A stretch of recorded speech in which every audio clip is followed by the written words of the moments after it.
Scottish history has been shaped by many people and by many wars. Mary, Queen of Scots, the Battle of Culloden, Macbeth, and so forth. But the Jacobite rebellions were certainly the greatest defining event of Scotland and the United Kingdom in general. Before I start diving into the past, we must understand what a Jacobite is. Jacobites were supporters of the exiled Stuart King James II. The Jacobite movement didn't appear out of thin air. It really was in a building of many events through many years, though I won't discuss all of it, otherwise I'd probably be talking for the next 3 hours. Now, when James II and VII went into exile after the 1688 Glorious Revolution, the Parliament of England argued he abandoned the English throne and offered it to his Protestant daughter Mary II and her husband William III. The Glorious Revolution is quite difficult to explain because the motives for the revolutions were very complex and included both political and religious concerns. The event ultimately changed how England was governed, giving parliaments more power over the monarchy and planting seeds for the beginnings of a political democracy. The revolution created the principle of a contract between monarch and people. If that was violated, he or she could be removed. But the Jacobites argued that monarchs were appointed by God or divine right and could not be removed, making the post-1688 regime illegitimate. But Mary, James's daughter, was the rightful heir to the throne until Mary of Modena, James's second wife, bore a son, James Francis Edward Stuart. He would be raised a Catholic. Though in the midst of the Glorious Revolution, Mary of Modena fled to France, disguised as a laundress with her infant James.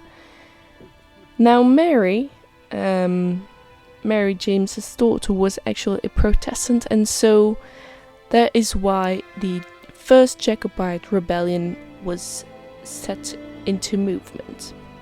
So the first Jacobite rebellion began in May 1689, 4 months after James VII was deposed, when the Jacobite army, comprised mostly of Scottish Highlanders, took control of the town of Perth, a victory that fueled the Jacobite movement. Though the Jacobites saw several early victories, they were unable to capture Dunkeld, which was a discouraging loss. In May 1690, government soldiers attacked a Jacobite encampment during the night, killing 300 men. After the attack, Fort William, renamed to honor the Dutch king, was expanded, increasing the presence of government soldiers in the Highlands. 2 months later, William's forces destroyed James VII's incoming fleet at the Belle of the Boyne off the coast of Ireland. James VII returned to France, ending the first Jacobite rebellion. The second Jacobite rebellion started during the 1690s, when poor weather conditions led to continued failed harvest and economic growth in Scotland remained stagnant. William was increasingly unpopular, particularly in the Highlands after the Glencoe massacre in 1692. His successor, Anne, prioritized the preservation of England against foreign adversaries over the interests of the Scots, doing little to quell dissent in the Highlands. Anne died in 1714, passing the crown to a foreign king, George I. Rallied by transition of governance, the Jacobite standard was raised, and James Francis, son of James VII, called on Louis XIV of France to supply an army to the cause. Louis's death in 1715 stifled French support for the Jacobites, and the army was forced to contend with Hanoverian government forces alone, with James stuck in France.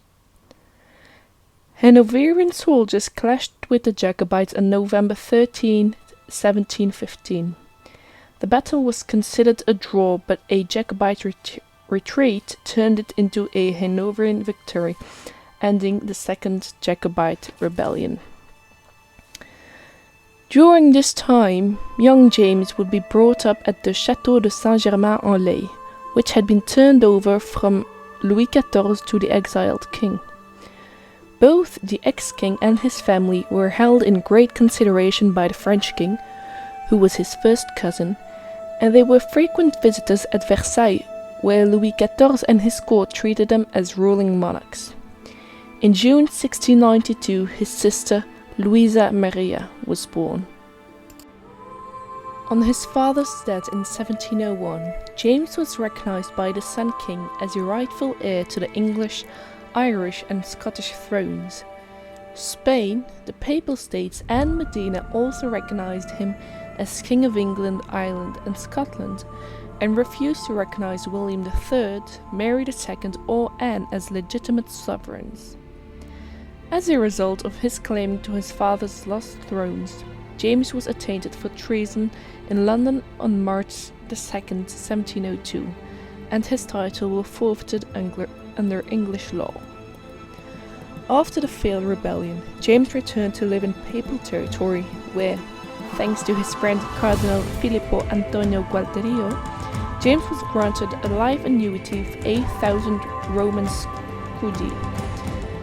Such help enabled him to organize a Jacobite court in Rome, where, although he lived in splendor, he continued to suffer from fits of melancholy. Spain instigated the Third Jacobite Rebellion, knowing a domestic crisis would draw English attention from the European continent, allowing Spain to reclaim territory lost during the War of Spanish Succession. An ally in Scotland would also link Spain with the Swedish fleet in the North Sea, so King Philip V of Spain invited James to collect a fleet of ships and sail for Scotland from Spain's northern coast. Nearly 5,000 Spanish soldiers left to fight for James, but the fleet was devastated by a storm in the Bay of Biscay. The surviving 300 Spanish soldiers joined a force of 700 Jacobites, but the army was destroyed by government forces at the Battle of Glenshire. James returned to Italy to marry Maria Clementina Sobieska, a wealthy Polish princess. On December 31, 1720, Maria gave birth to Charles Edward Stuart. Charles Edward Stuart was the eldest son of the Old Pretender, grandson of James II and VII, and the Stuart claimant to the throne of Great Britain. He is best known as Bonnie Prince Charlie and is portrayed as a romantic figure of heroic failure. He was born in Palazzo Muti, Rome, Italy, on the 31st December 1720, where his father had been given a residence by Pope Clement XI. He spent almost all his childhood in Rome and Bologna. According to legend, the fourth and final Jacobite rebellion, known as the 45, started with an ear. Richard Jenkins, a ship captain from Glasgow, claimed to have had his ear cut off by the Spanish while trading in the Caribbean, a violation of the agreement between Great Britain and Spain. Great Britain declared war on Spain, starting the War of Jenkins' ear. At the same time, the War of Austrian Succession erupted across Europe, consuming peripheral conflicts, including the War of Jenkins' ear. Louis XV of France attempted to distract the British with a Jacobite rising in Scotland, led by the 23-year-old Charles Edward Stuart. After a storm destroyed Charles's French fleet, Louis XV revoked support for the Jacobite cause. Charles pawned the famed Sobieska rubies to pay for 2 ships, though one was decommissioned by a British warship immediately after departing for Scotland. Undeterred, Charles and the single remaining ship arrived in Scotland, raising the Jacobite standard. The army, made up of mostly impoverished Scottish and Irish farmers, spent the autumn collecting victories, seizing Edinburgh in September 1745. After taking Edinburgh, Charles's council advised that he stay in Scotland while the Hanoverian army continued the war in Europe, but Charles marched on, intent on taking London. The Jacobites reached Derby before the Hanoverians descended, forcing a retreat. With the government army led by the Duke of Cumberland not far behind, The Jacobites marched north towards Inverness, the capital of the Highlands and the most important Jacobite stronghold. On April 16, 1746, after a failed surprise attack against Cumberland's army, Charles ordered the exhausted Jacobite troop into the middle of Culloden Moor, where they faced a force nearly twice the size of their own. In less than an hour, the entire Jacobite force was butchered, and Charles fled the battle in tears before it had ended.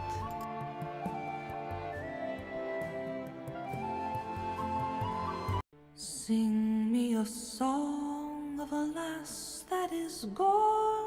Say, could that lass be I? Mary of soul, she sailed on a day